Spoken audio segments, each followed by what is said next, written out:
కొమరాజులంక గ్రామస్తులు షేక్ అమీర్ సుహైల్ గారు.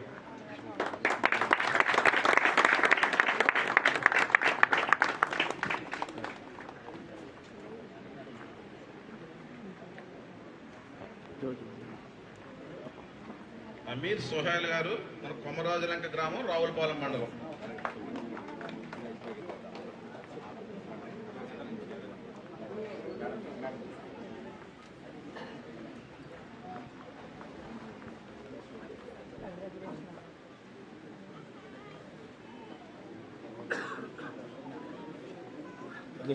School assistant గా ఎంపికైనటువంటి ఓబలంక గ్రామానికి చెందినటువంటి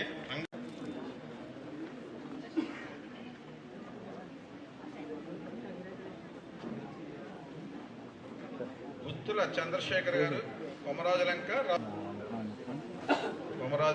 రావులపాలెం.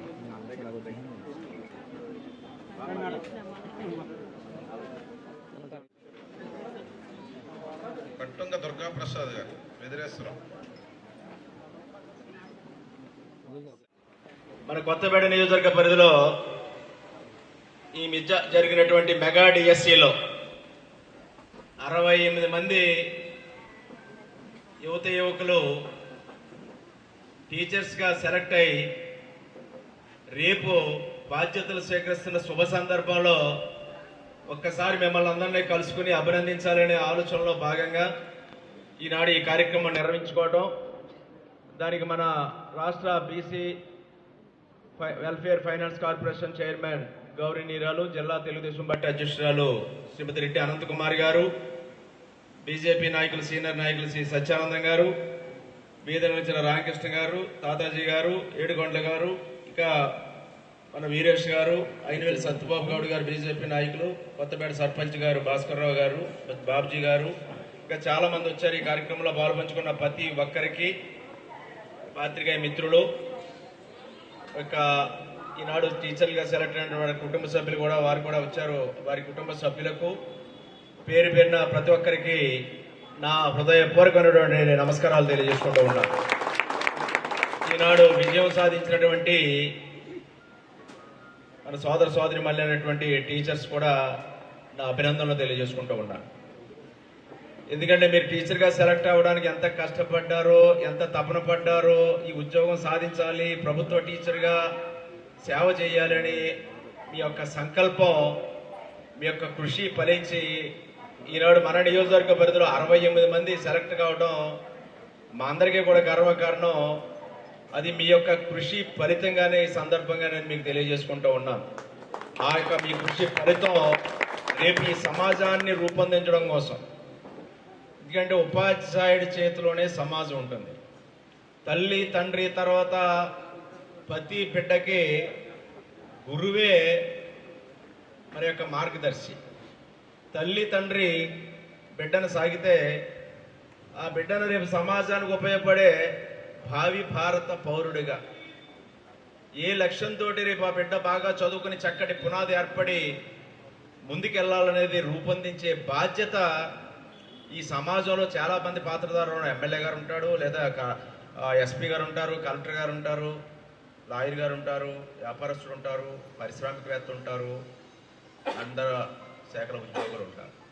కానీ ఉపాధ్యాయుడి యొక్క పాత్ర చాలా గురుతరమైన, పవిత్రమైనటువంటి పాత్రదారులు ఎవరైనా అంటే ఉపాధ్యాయులని ఈ సందర్భంగా తెలియజేస్తూ ఉన్నారు. అటువంటి పవిత్రమైన వృత్తిని మీరు ఎంచుకుని మీ లక్ష్యాన్ని మీరు సాధించి ఈ రోజున రేపటి రోజున రేపు మీరు ఆ లక్ష్యాన్ని సాధించి ఆ వృత్తిలోకి మీరు అడుగుడుతూ ఈ సమాజానికి ఉపయోగపడే మంచి పిల్లల్ని రేపు తయారు చేయడం కోసం, వారిని తీర్చిదిద్దడం కోసం ఒక బలమైన పునాది ఈ సమాజ నిర్మాణానికి వేయడం కోసం మీరు పాత్రదారులు అవుతున్నందుకు చాలా సంతోషంగా ఉంది, చాలా ఆనందపడుతూ ఉన్నాం. ఇక్కడ మన నియోజకవర్గంలో చాలా మంది ఈ అవకాశాన్ని నేను కూడా 68 మంది అంటే మిగతా నియోజకవర్గాల కంటే బాగానే మన వాళ్ళు ఎక్కువ సాధించారని నేను అనుకుంటా ఉన్నాను. చాలా తక్కువ సంఖ్య కాదు 68 మంది అంటే. మరి అటువంటి గొప్ప ఫలితాలను మీరు అందరూ సాధించడానికి రేయింబవుల్లో మీరు శ్రమించుంటారు, ఎంతో కష్టపడి ఉంటారు, తపన పడి ఉంటారు అనేది మాత్రం నేను అనుకుంటా ఉంటాను. ఎందుకంటే చాలా మంది కలిసినప్పుడు అనుకో ఎప్పుడు ఉంటుందండి డిఎస్సీ. గత 5 ఏళ్లలో డిఎస్సీ లేదు, మీకు తెలుసు. గత 5 సంవత్సరాలు ఆనాడు నేను ఎమ్మెల్యేగా ఉన్నప్పుడు 94లో ఎమ్మెల్యేగా స్కూల్కి వెళ్తే మండలంలో ఎంతమంది టీచర్లు అండి, శాంక్షన్ ఎంతమంది అంటే 150 మందో 200 మందో చెప్పేవారు. ఎంతమంది ఉన్నారండి?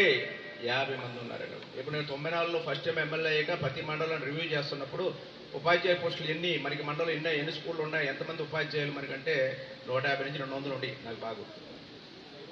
ఎంతమంది ఖాళీలు అంటే ఖాళీలు అనేవారు. ఖాళీలు ఎన్ని ఉన్నాయంటే 40 మంది 50 మంది. అంటే అంత దారుణమైన పరిస్థితి నేను ఎరుగుతున్నాను 94లో ఎమ్మెల్యేగా అయినప్పుడు. రెండమ్మా.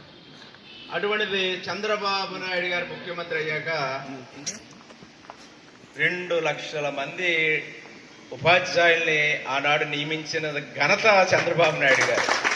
2 లక్షల మంది ఉపాధ్యాయుల్ని ఒక టెన్యూర్లో, అంటే నేను 2 టైమ్స్ ఎమ్మెల్యే, 94 టు 2004 9.5 years ఎమ్మెల్యేగా ఉన్నాను. ఆ టైంలో చంద్రబాబు నాయుడు గారు డిఎస్సీలు పెడతానే ఉండేవారు. అది కూడా ఏంటి, మేము సెలెక్ట్ చేసుకోవాలి టీచర్లు. అప్పట్లో ఇది జడ్పీ చైర్మన్ బాడీ ఉండేది, జిల్లా సెలక్షన్ పోలేదు. అవన్నీ అప్పుడు ఆ బాడీ చేతిలో ఏదైనా 20 మార్కులు 25 మార్కులు వీళ్ళ చేతుల్లో ఉండి మేము చెప్పిన వాళ్ళకి వేసేవారు. చంద్రబాబు నాయుడు గారు తీసేసి అవన్నీ కూడా మెరిట్ బేసిస్ పెట్టారు. ఎక్కడ పొలిటికల్ ఇన్వాల్వ్మెంట్ మెరిట్ బేసిస్. అలాగే ట్రాన్స్ఫర్స్ కూడా మా ఇష్టం. సంవత్సరం అయ్యేటప్పటికి ప్రతి సంవత్సరం ట్రాన్స్ఫర్ నుండి మా కోపం వస్తే ఎక్కడో చోట అడవుల్లో ఎంచుకోను, అది కావాలంటే పట్టుకొచ్చి పట్టణాల్లో పెట్టేవాళ్ళు. చాలా సమితులు ఉండేవి అప్పుడు. ఏదో అంటే అప్పుడు మాస్టర్లు కూడా రాజకీయాలు చేసేవాళ్ళండి. ఏదో పార్టీ ఉండి ఏదో నాయకుడానికి ఉండి కూడా రాజకీయాలు చేసేవారు. అది అలాగా ఉండేది ఆ రోజు పరిస్థితులు. అవన్నీ కౌన్సిలింగ్, మెరిట్, ప్రతిభ ఇవన్నీ వచ్చి గవర్నమెంట్ స్కూల్ పుంజుకున్నాయి. చాలా ఎందుకు చెప్తానంటే చాలా తరం మారిపోయింది. ఇప్పుడు 2.5 3 దశాబ్దాలు అయిపోయింది. చాలా మందికి తెలియదు. దాని చేతి 2 మాటలు కొంచెం టైం తీసుకుంటున్నారు. ఆ తరం మారిపోయి ఎడ్యుకేషన్ విధానంలో మార్పు వచ్చింది, క్వాలిటీ ఎడ్యుకేషన్ వచ్చింది. మెరిట్ మీద ఉన్న స్టూడెంట్స్ కార్పొరేట్ స్కూల్ని ధీటుగా ఎదుర్కొని పనిచేసే స్థాయికి మన గవర్నమెంట్ స్కూళ్ళు వచ్చాయనేది అప్పటి నుంచి నా అబ్జర్వేషన్. ఇలాంటి వాళ్ళందరూ మెరిట్ మీద వచ్చారు, కమిట్మెంట్తో పనిచేశారు, బాగా చదువులు చెప్పారు. ప్రభుత్వ స్కూల్లో పిల్లలు మీకు అందరికీ తెలియదు, పేదవారు ఉంటారు, ఎస్సీబీసీ వర్గాల వరకు. ఓపుకున్నవాడంతా కార్పొరేట్ స్కూల్కే పంపుతాడు. అటువంటిది స్కూల్ కూడా పోటీ పట్టడం మొదలెట్టాయి. అటువంటి విద్యా విధానం చంద్రబాబు మళ్ళా తర్వాత కాలక్రమేణా రాజకీయ నిర్ణయాలతో ఇబ్బంది పడతాం. ఇంకా లాస్ట్ ఇయర్ 5 ఏళ్లలో కూడా ఏ విధమైన గ్రోత్ లేదు. నాడు నేడు పేరుతో వేరే సొంత కార్యక్రమాలు లేదా దోపిడీ కార్యక్రమాలు అయ్యాయి తప్ప అభివృద్ధి స్వల్పం, హడావుడి ఎక్కువైంది. దాన్ని సరిదిద్ది మళ్ళా చంద్రబాబు నాయుడు గారు, ఇలా విద్యామంత్రి లోకేష్ గారు, ప్రధానంగా లోకేష్ గారిని అభినందించాలి. విద్యామంత్రి తీసుకున్నప్పుడే ఆయన చాలా చొరవతో తీసుకున్నాడు. విద్యామంత్రి తీసుకున్నాడు ఏంటి నేను అనుకున్నాను. ఎందుకంటే విద్య నాకు తెలుసు. ఎందుకంటే 4 శాఖల కింద ఉండే 4 మంత్రులు ఉండేవారు. టెక్నికల్ ఎడ్యుకేషన్ ఉండేది, హైయర్ ఎడ్యుకేషన్, సెకండరీ ఎడ్యుకేషన్, అలా రకరకాలుగా ఉండేది. అవన్నీ కూడా ఈనాడు ఒక ఎడ్యుకేషన్ ఒక కోడి కింద హెచ్ఆర్డీ కింద వచ్చి చాలా పెద్ద వ్యవస్థ, చాలా ఫైల్స్ ఉంటాయి, కొంచెం హెడేక్ జాబ్. అటువంటిది దాన్ని ఆయన టేకప్ చేయడం, ఇవాళ స్కూల్ అన్ని కూడా ఉత్తీర్ణ శాతాలు పెరగడం లేదా హాజరు పెరగడం, స్కూల్ అన్ని ఆఖరికి ఏంటంటే పిల్లలు తగ్గిపోయి మొత్తం స్ట్రెంత్ తగ్గిపోయి కార్పొరేట్ స్కూల్కి వెళ్ళే పరిస్థితి ఇవాళ గవర్నమెంట్ స్కూల్ మళ్ళీ పుంజుకుంటున్నాయి, మళ్ళీ అభివృద్ధి చెందుతూ ఉన్నాయి. ఇవన్నీ ఏంటంటే సరైన వాళ్ళు సరైన అవగాహనతో పనిచేసినప్పుడు సాధించగలుగుతాం. ఇవాళ మీరందరూ బిఎడ్ డిఎడ్ చదువుకుని ఉపాధ్యాయులు అవ్వాలని కోరుకున్నారు. అది ఈరోజు మీరు సక్సెస్ చాలా మంది అయ్యారు, ఇంకా ఉన్నారు. మళ్ళా డిఎస్సి కూడా మార్చిలో ఉంటుంది. మరి ఎవరైనా మిస్ అయిన వాళ్ళు కూడా వాళ్ళు మరి అందుకోగలుగుతారు. మరి వారికి కూడా అవకాశాలు పెరిగే అవకాశాలు ఉన్నాయి. మరి యువత భవిష్యత్తుకి ఇది, ఎందుకంటే మీరు యువత రావడం అనేది రాష్ట్ర భవిష్యత్తుకి పునాది. యువత అనేది మీరు రావడం, కొత్త తరం రావడం, అది రాష్ట్ర అభివృద్ధికి ఉపయోగపడదు. ఎప్పుడైతే యువత ఉందనుకో మీ భవిష్యత్తుకి పునాది పడితే అది రాష్ట్ర అభివృద్ధికి పునాది పడినట్టే. అది చక్కటి యొక్క డిఎస్సి 16,347 ఉద్యోగాలు ఇవాళ నియామకాలకు పిలుచడం జరిగింది. ఏదైతే ఆనాడు యువగలంలో ఆయన మాట ఇచ్చాడో ఆ మాట ఇచ్చిన ప్రకారం లోకేష్ గారు డిఎస్సి కూడా కండక్ట్ చేయడం, మీ అందరికీ అందులో సెలెక్ట్ అవ్వడం చాలా బాగుంది. ఇవన్నింటినీ కూడా ఇంకా బాగా విద్యారంగం ముందుకు వెళ్ళాలని మరొక డిఎస్సి నిర్వహిస్తానన్నది వారికి కూడా లోకేష్ గారికి కూడా ధన్యవాదాలు తెలియజేస్తూ ఉన్నాను. అదేవిధంగా మరి గతంలో చూసాం మనం టీచర్లు అంటే బ్రాందీ షాపులు కూడా కాకుండా పెట్టారు. మీరు గవర్నమెంట్ ప్రభుత్వ దుకాణాల దగ్గర టీచర్ లేకపోతే టాయిలెట్స్ రెస్పాన్సిబిలిటీ, అవసరమైతే టీచర్లు కూడా కడుక్కున్న బాత్రూమ్లు కూడా కడుక్కునే పరిస్థితులు కూడా తీసుకొచ్చారు. అవన్నీ చక్కదిద్దింది ప్రభుత్వం అనేది నేను మీకు తెలియజేస్తా ఉన్నాను. వీటికి తగ్గట్టుగా మీరు కూడా మరి ఇక్కడ ఏదైతే డిఎస్సి టెట్ మళ్ళీ నిర్వహిస్తానన్నారు, ఇవన్నీ మరి ఒక ప్రభుత్వం పరమైన కృషి ప్రభుత్వం జరుగుతూ ఉంది. అనేక సంస్కరణలు వచ్చాయి. ఇంకా చాలా టీచర్స్ మన జూనియర్ కాలేజీ 3619 కాంట్రాక్ట్ లెక్చర్స్ని పునరుద్ధరణ చేశారు. 90 మంది ఎస్టీ యువత ఉపాధ్యాయులు వేశారు. కస్తూర్బా గాంధీలో బాలికల విద్యాలయాల్లో 729 నాన్ టీచింగ్ స్టాఫ్ని భర్తీ చేశారు. 476 గవర్నమెంట్ కాలేజీల్లో ఈ యొక్క సిబ్బంది 700 మంది సిబ్బందిని కూడా చేయటం జరిగింది. మరి ఈ యొక్క విద్యారంగం కూడా పరిడివిలతో రోజులు దగ్గరకు వచ్చాయి మనకి. ఈసారి విద్యారంగం గవర్నమెంట్ స్కూల్లో చదువుకోవడం అనేది అవసరం లేదు, లేదా తల్లికి వందనం ఇస్తున్నారు, చదువుకునే పిల్లలకు కొంత ప్రభుత్వ సహాయం వచ్చింది, కార్పొరేట్ స్కూల్లోనే ఎక్కడో చదివించుకుందాం అనే ఆలోచనలో మళ్ళా పిల్లల తల్లిదండ్రులు ఆలోచించే పరిస్థితి నాడు ఈ ప్రభుత్వం తీసుకొచ్చింది. దానికి మరి గతంలో 2019 ముందు నీతి ఆయోగ్ అనేది మనకి కేంద్ర ప్రభుత్వం యొక్క సంస్థ. మరి గత ప్రభుత్వం 2019కు 3వ స్థానంలో ఉంటే మన విద్యారంగం అది 19వ స్థానానికి పడిపోయింది 2024 నాటికి. ఇది మన దేశంలోనే మన రాష్ట్రం ముందులో ఉండేది.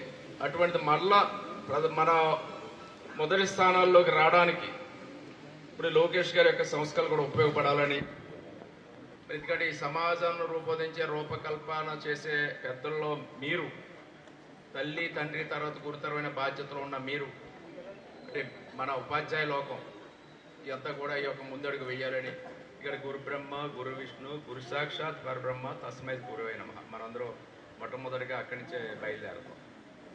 దాన్ని మనం దాన్ని నిజం చేసేలా, దాని యొక్క ఆశయాన్ని మనం నిజం చేసేలా మన పిల్లల భవిష్యత్తు కోసం వాటిపడి దిశలో విద్యారంగం వెళ్ళాలని కోరుకుంటూ, ఇంకా మళ్ళీ ఒకటి డిఎస్సి కూడా మళ్ళీ వచ్చే సంవత్సరం ఆయన కంటిన్యూ చేస్తున్నందుకు మన విద్యామంత్రి లోకేష్ గారికి కూడా అభినందనలు తెలియజేసుకుంటూ, మరి మీరు మనకి అవకాశం ఇచ్చినందుకు ఇక్కడ ముందే అనుకున్నాం. ఈ లోపల మీరు ట్రైనింగ్కి వెళ్ళారు. మొదట్లో నాకు కొంచెం బిజీగా ఉండడం వల్ల నేను ప్లాన్ చేసుకోలేకపోయాను. తర్వాత మీరు ట్రైనింగ్కి వెళ్ళారు. మళ్ళీ మీరు మొన్న వచ్చారు, మొన్న వస్తున్నారు. మళ్ళీ రేపటి నుంచి మళ్ళీ మీ డ్యూటీస్లోకి మీరు వెళ్ళిపోతున్నారు. కొత్తగా మళ్ళీ ఒక టీచర్గా మీరు మీ యొక్క జీవితం గవర్నమెంట్ ఉద్యోగిగా ఒక టీచర్గా మీరు రేపు కొత్త జీవితాన్ని మీరు ప్రారంభించబోతూ ఉన్నారు. ఆ సందర్భంగా ఒకసారి కలవాలని నేను మిమ్మల్ని ఆహ్వానించడం, ఎంతో అభిమానంతో పిలిచినందుకు, మీరు వచ్చి ఇచ్చేసినందుకు మీ ఒక్కరికి నా హృదయపూర్వకమైనటువంటి కృతజ్ఞతలు తెలియజేసుకున్నాను. మా యొక్క సత్కారం కాదు, ఏదో మాకు అభినందన అంతే. దీనివల్ల ఏదో కాదు, మీ ఒక ఇన్స్పిరేషన్ మీరందరూ సాధించారు. ఒక టీచర్గా మీరు మీ జీవితాల్లో రేపటి నుంచి స్థిరపడిపోతూ ఉన్నారు. ఆ సందర్భంలో మిమ్మల్ని ఒకసారి గౌరవించుకోవడం మా బాధ్యతగా భావించి పిలిచిన వెంటనే వచ్చిన మీకు ధన్యవాదాలు తెలియజేసుకుంటూ ఈ యొక్క కార్యక్రమాన్ని ప్రారంభిస్తాం. మీరందరూ సహకరించవలసిందిగా, స్వీకరించవలసిందిగా కోరుకుంటాను. Thank you.